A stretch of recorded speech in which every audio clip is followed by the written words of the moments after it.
This is a ditty I remember from a long time ago.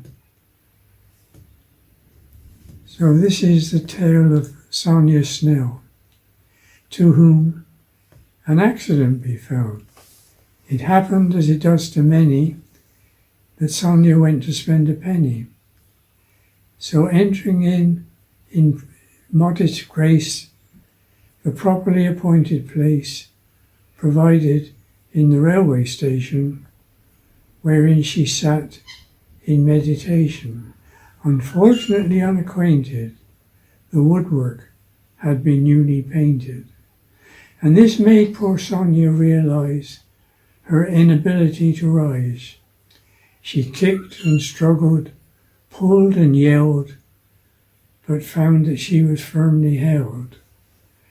Her cries for help soon quickly brought a crowd of every kind of sort, who stood around and only sniggered, and all they said was, "I'll be jiggered." But the station master and his staff were most polite. They did not laugh, but taking Sonia by the head and feet, they tried to heave her off the seat. "God blimey," said those ancient twerps, "we'll have to soak her off with turps." But a carpenter knew what to do. Now he quickly sawed the seat right through, and the ambulance came down the street, and taking Sonia by the head and feet, they removed that wooden bustled gal off quickly to the hospital, where taking her by the feet and head, they laid her face down on a bed. Well, the surgeons all came on parade to see if they could give first aid. And the senior surgeon said, "Well, gentlemen, I do implore, have any of you ever seen this like before?" "Oh yes," said the student, quite unashamed. "Frequently, sir, but never framed."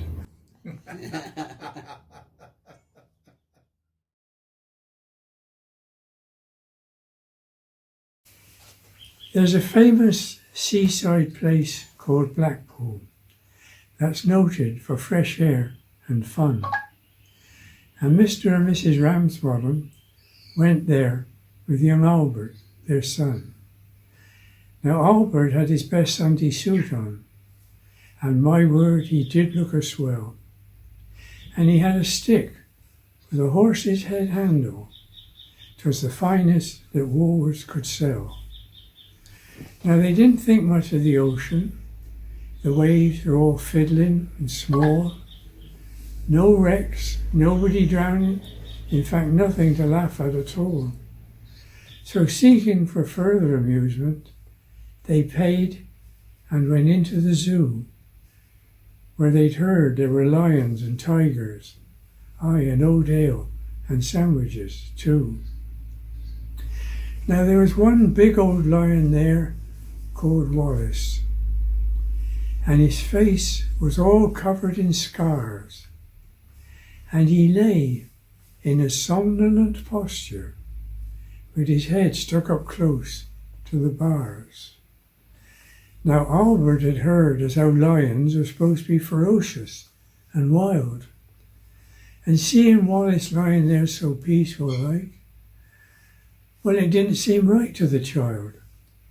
So straightway that brave little fellow, not showing a morsel of fear, took his stick with his horse's head handle and shoved it in Wallace's ear.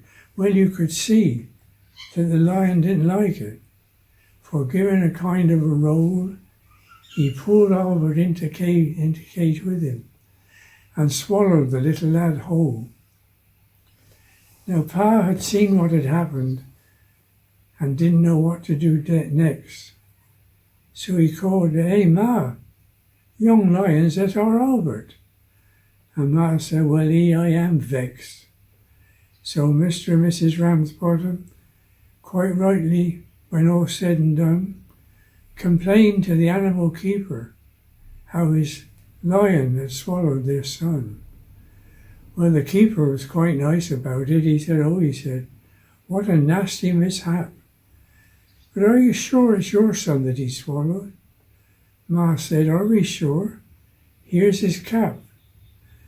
So Mr. and Mrs. Ramsbottom went down to the police station, and in front of the magistrate chap, they told him how the lion had eaten Albert, and they proved it by showing his cap. Well, the magistrate gave his opinion. Well, no one was really to blame. And then he said, as he hoped the Ramsbottoms would have further sons to their name. At this, Ma got proper blazing when she thought of where Albert had gone.